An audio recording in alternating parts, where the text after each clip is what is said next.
Ang siste nga kasi dahil po hindi transparent ito, hindi mo rin alam kung sino-sino talaga ang nagsulong po nito dahil hindi naman maitatanggi no na kung ikaw yung malalaking mining company at ang iyong pangunahing negosyo export no itong mga lupang binabanggit ni ni professor, matindi dito yung usapin ng pera no. Kaya maghihinala Yes. ka talaga. Ano ba 'di ba kung interest ng bayan. Oo, at interest nitong mga nasa minahan at yung dayuhan na pagpupuntahan itong mga lupa na binabanggit ng profesor, mamamaya na yung interest ng mambabatas sa usapin ng kita niya sa lobby fund. Tama po. At saka yung marami tayong mga congressman at saka senador na involved din. Sila ang may nagmamay-ari ng mina. Yung pamilya ni Speaker Romualdez, ang alam naman natin na sila ang may-ari ng Benguet Mines, among the many mines that they own.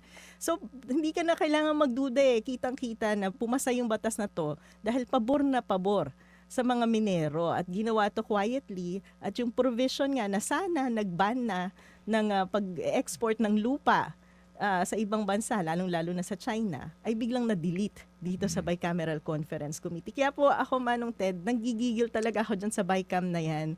Ayoko po sana ng lip service, masarap sabihin, madaling sabihin, transparency and accountability. Pero nilalabi ko po, lalong-lalo na yung mga bagong elect congressman at saka mga senador, na sana i-reflect yan sa rules ng House at Senate. Opo, yung binanggit niyo po na yung coal yung coal tax na dati-rate, yan ba ay sa panahon ng 17th o 18th Congress?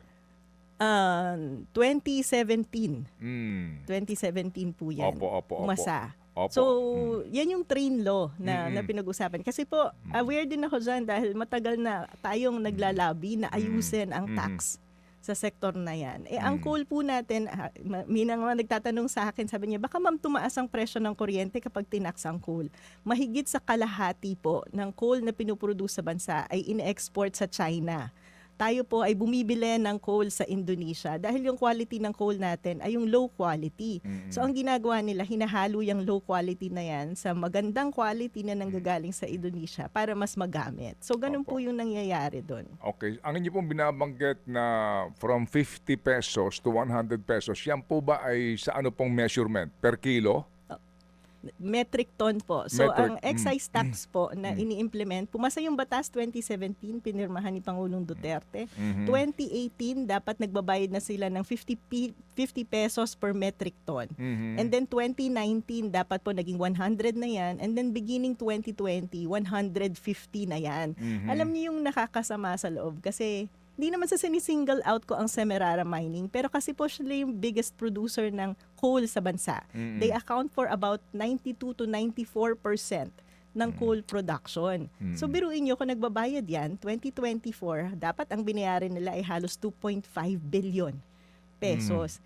Ngayong panahon na to na napakaraming utang ng bansa, and you're letting a Opo. company get away with this much tax Opo. liability sa gobyerno, di ba nakakagalit?